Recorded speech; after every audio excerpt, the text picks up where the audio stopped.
आदरणीय मुख्यमंत्रीगण, सांसदगण, विधायकगण, मंत्रीगण, और मैं स्क्रीन पर देख रहा हूं मेरे सामने 700 से ज्यादा स्थान पर वहां के सांसद के नेतृत्व में, वहां के मंत्री के नेतृत्व में लाखों लोग आज इस कार्यक्रम में जुड़े हैं। शायद रेलवे के इतिहास में एक साथ हिंदुस्तान के हर कोने में इतना बड़ा कार्यक्रम कभी नहीं हुआ होगा।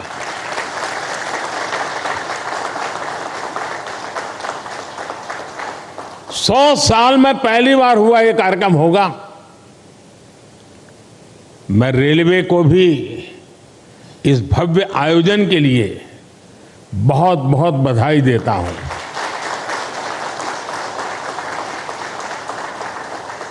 विकसित भारत के लिए हो रहे नवनिर्माण का लगातार विस्तार हो रहा है। देश के कोने कोने में परियोजनाओं का लोकार्पण हो रहा है, नई योजनाएं शुरू हो रही है। अगर मैं साल 2024 की ही बात करूं, 2024 आने मुश्किल से अभी 75 दिन हुए हैं 2024 के। इन करीब करीब 75 दिन में 11 लाख करोड़ रुपए से ज्यादा की परियोजनाओं का लोकार्पण और शिलान्यास हो चुका है। और अगर मैं पिछले 10-12 दिन की बात करूं, पिछले 10-12 दिन में ही 7 लाख करोड़ रुपए से ज्यादा की परियोजनाओं का लोकार्पण और शिलान्यास हुआ है। आज भी विकसित भारत की दिशा में देश ने एक बहुत बड़ा कदम उठाया। इस कार्यक्रम में अब यहां 1 लाख करोड़ रुपए से ज्यादा की परियोजनाओं का और लोकार्पण और शिलान्यास हुआ है। और आप देखिए, आज 85,000 करोड़ रुपए, 85,000 करोड़ रुपए से अधिक से सिर्फ और सिर्फ रेलवे के प्रोजेक्ट देश को मिले हैं। और इसके उपरांत समय का अभाव रहता है मुझे, विकास में मैं गति को धीमी नहीं होने देना चाहता, और इसलिए आज रेलवे के ही कार्यक्रम में एक और कार्यक्रम जुड़ गया है पेट्रोलियम वालों का। और दहेज में, गुजरात में दहेज में 20,000 करोड़ रुपए से अधिक की लागत से बनने वाले पेट्रोकेमिकल परिसर का भी शिलान्यास हुआ है। और ये प्रोजेक्ट हाइड्रोजन उत्पादन के साथ साथ देश में पॉलीप्रोपिलीन की डिमांड को पूरा करने में अहम भूमिका निभाने वाला है। आज ही गुजरात और महाराष्ट्र में एकता मॉल्स का भी शिलान्यास हुआ है। ये एकता मॉल्स भारत के समृद्ध कुटीर उद्योग, हमारे हस्तशिल्प, हमारा वोकल फॉर लोकल का जो मिशन है, उसको देश के कोने कोने तक ले जाने में सहायक होगा। और उसमें एक भारत श्रेष्ठ भारत की नींव को भी मजबूत होते हम देखेंगे। मैं इन परियोजनाओं के लिए देशवासियों को बधाई देता हूं। और मैं मेरे नौजवान साथियों से कहना चाहता हूं, भारत एक युवा देश है, बहुत बड़ी तादाद में युवा रहते हैं देश में। मैं खास तौर पर मेरे युवा साथियों से कहना चाहता हूं, आज जो लोकार्पण हुआ है वो आपके वर्तमान के लिए है, और आज जो शिलान्यास हुआ है वो आपके उज्जवल भविष्य की गारंटी लेकर के आया है।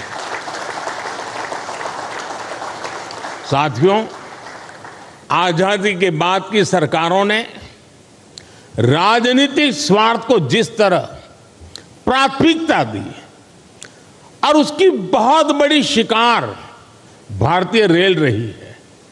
आप पिछले 2014 के पहले के 25-30 रेल बजट देख लीजिए।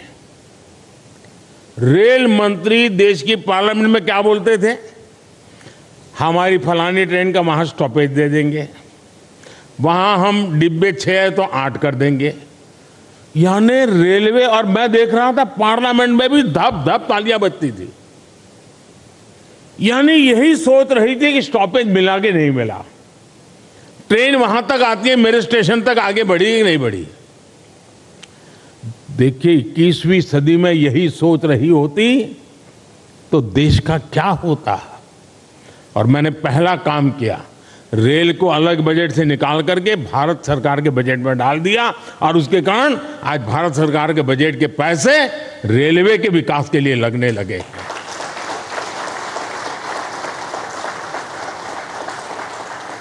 पिछले दिनों देखा है इन दशकों में समय की पाबंदी, आपने हालत देखा है। ट्रेन पर मेन लोग ये नहीं देखने जाते थे किस प्लेटफॉर्म पर कौन सी ट्रेन है, लोग ये देखते हैं कितनी लेट है। यही कार्यक्रम है को घर से, क्योंकि उस समय मोबाइल तो था नहीं, स्टेशन पे जाकर के देखना कि भाई कितनी लेट है। रिश्तेदारों को कहते भाई रुके रहो, पता नहीं ट्रेन कब आएगी, वरना घर वापस जाकर के फिर आएंगे।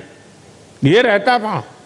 स्वच्छता की समस्या, सुरक्षा, सहूलियत, हर चीज पैसेंजर के नसीब पर छोड़ दी गई थी। 2014 में देश में, आज से 10 साल पहले, नॉर्थ ईस्ट के 6 राज्यों ऐसे थे जहां की राजधानी हमारे देश की रेलवे से नहीं जुड़ी थी।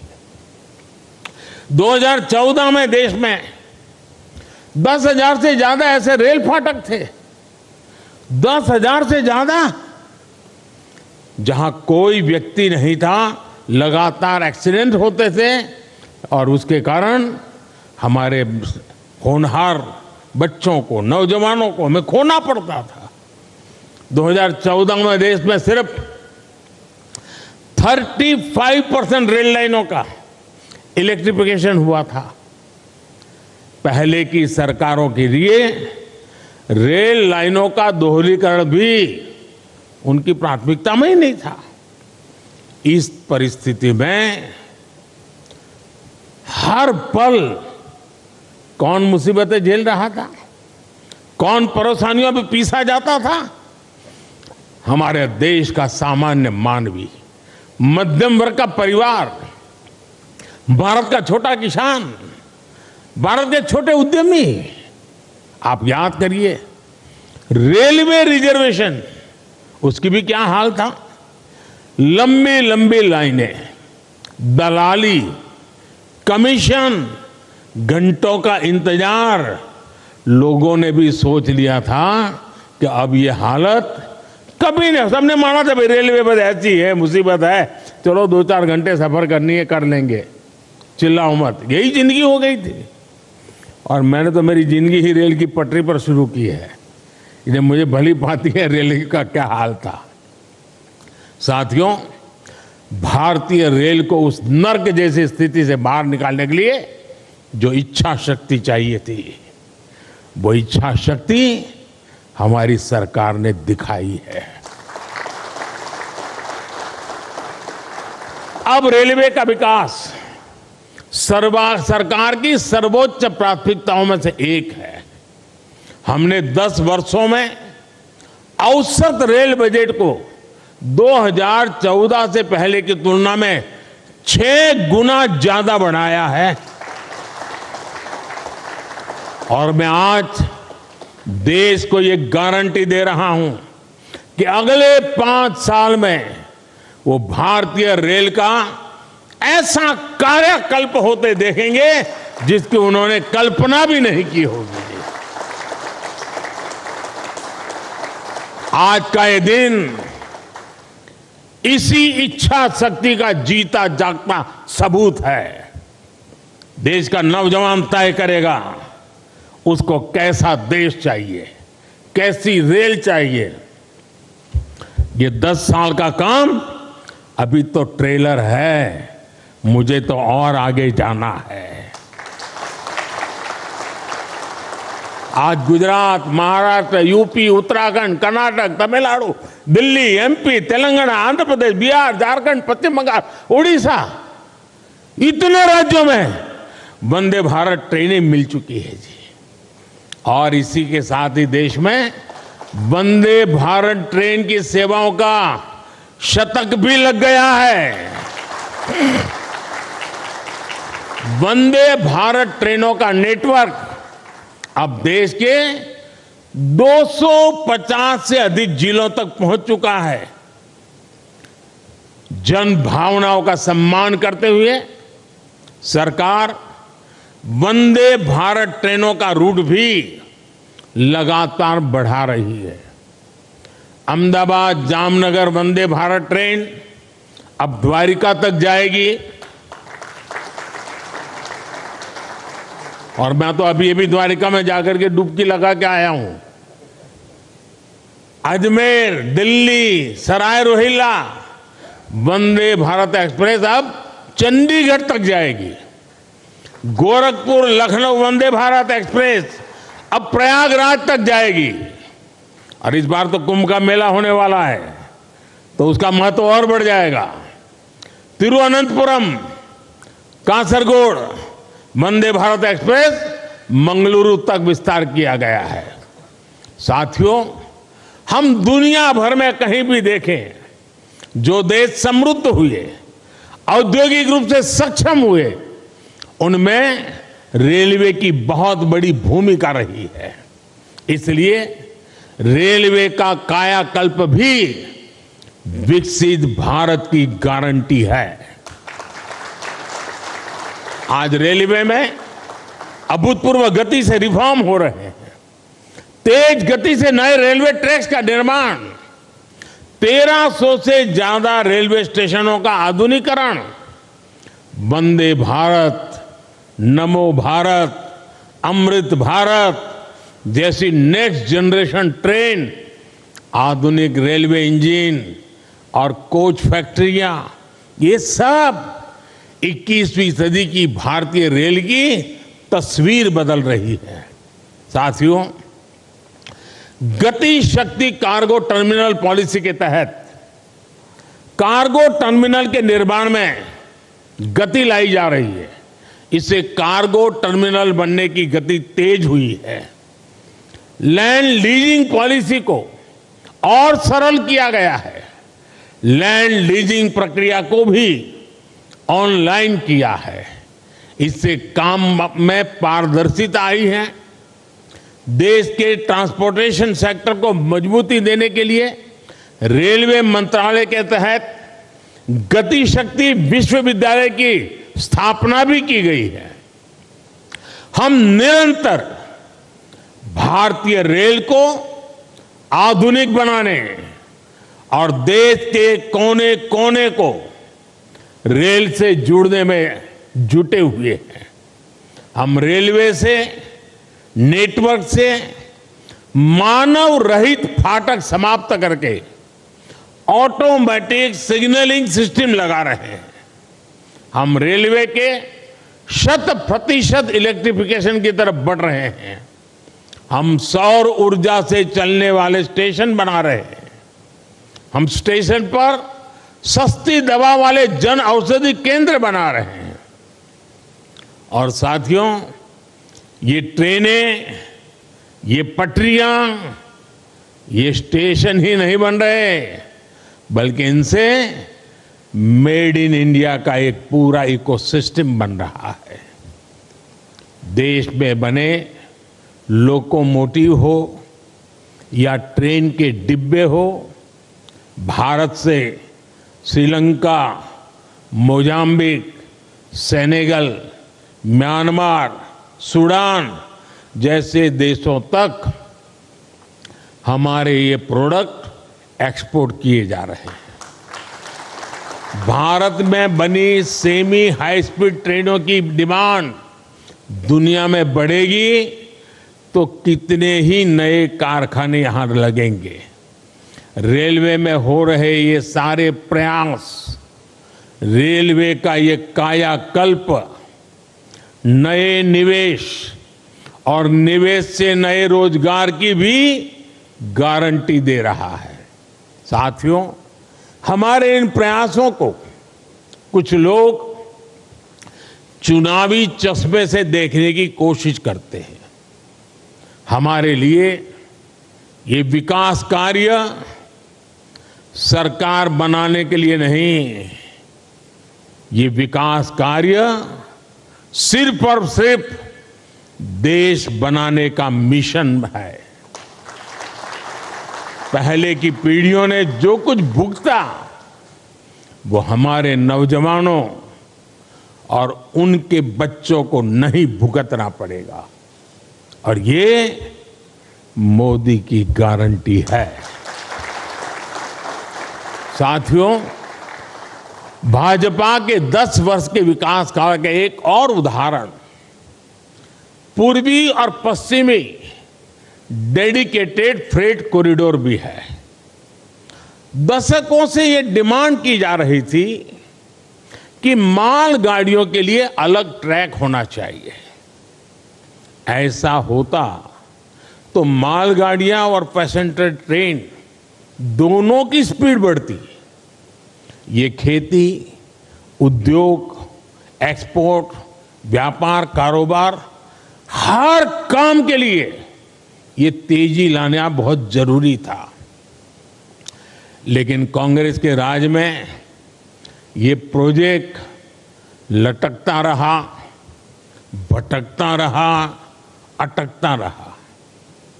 बीते 10 वर्षों में पूर्व और पश्चिम के समुद्री तट को जोड़ने वाला ये फ्रेट कॉरिडोर करीब करीब पूरा हो चुका है। आज करीब 650 किलोमीटर फ्रेट कॉरिडोर का लोकार्पण हुआ है। अहमदाबाद में ये अभी आप देख रहे हैं ऑपरेशन कंट्रोल सेंटर का लोकार्पण हुआ है। सरकार के प्रयासों से अब इस कॉरिडोर पर माल गाड़ी की स्पीड 2 गुना से अधिक हो गई है। इन कॉरिडोर पर अभी के मुकाबले बड़े वैगन को चलने की क्षमता है, जिनमें हम अधिक सामान ले जा सकते हैं। पूरे फ्रेट कॉरिडोर पर अब इंडस्ट्रियल कॉरिडोर भी विकसित किए जा रहे हैं।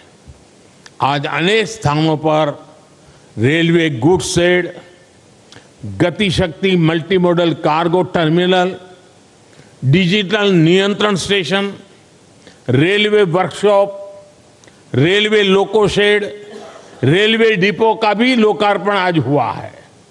इसका भी बहुत सकारात्मक प्रभाव माल ढुलाई पर पड़ने ही वाला है। साथियों, भारतीय रेल को हम आत्मनिर्भर भारत का भी एक नया माध्यम बना रहे हैं। मैं वोकल फॉर लोकल का प्रचारक हूं, तो भारतीय रेल वोकल फॉर लोकल का एक सशक्त माध्यम है। हमारे विश्वकर्मा साथियों, हमारे कारीगरों, शिल्पकारों, महिला स्वयं समूहों के स्थानीय उत्पाद अब स्टेशन पर बिकेंगे। अभी तक रेलवे स्टेशनों पर वन स्टेशन वन प्रोडक्ट के 1500 स्टॉल खुल चुके हैं। इसका लाभ हमारे हजारों गरीब भाई बहनों को हो रहा है। साथियों, मुझे खुशी है कि भारतीय रेलवे आज विरासत भी विकास भी इस मंत्र को साकार करते हुए क्षेत्रीय संस्कृति और आस्था से जुड़े पर्यटन को भी बढ़ावा दे रही है। आज देश में रामायण सर्किट, गुरु कृपा सर्किट, जैन यात्रा पर भारत गौरव ट्रेनें चल रही है। यही नहीं, आस्था स्पेशल ट्रेन तो देश के कोने से श्री राम भक्तों को अयोध्या तक ले जा रही है। अब तक करीब 350 आस्था ट्रेनें चली हैं और इनके माध्यम से 4.5 लाख से ज्यादा श्रद्धालुओं ने अयोध्या में रामलला के दर्शन किए। साथियों, भारतीय रेल आधुनिकता की रफ्तार पर ऐसे ही तेजी से आगे बढ़ती रहेगी और ये मोदी की गारंटी है।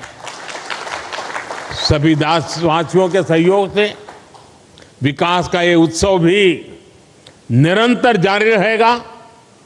एक बार फिर मैं सभी मुख्यमंत्रियों का, गवर्नर जी का और इन 700 से अधिक स्थान पर जो इतनी बड़ी तादाद में लोग बैठे हैं, कार्यक्रम में आए हैं, और सुबह 9, साढ़े 9 बजे ये कार्यक्रम करना कोई सरल काम नहीं है, लेकिन देश का जनमानस विकास के साथ जुड़ गया है और इसीलिए ये नजारा देखने को मिल रहा है। जो इतनी बड़ी तादाद में आज आए हैं, इस कार्यक्रम में शरीक हुए, 700 से अधिक जिलों में ये विकास की एक नई लहर उनको अनुभव हो रही है। मैं आप सबका बहुत बहुत धन्यवाद करता हूं और मैं आप सबकी विदाई लेता हूं। नमस्कार।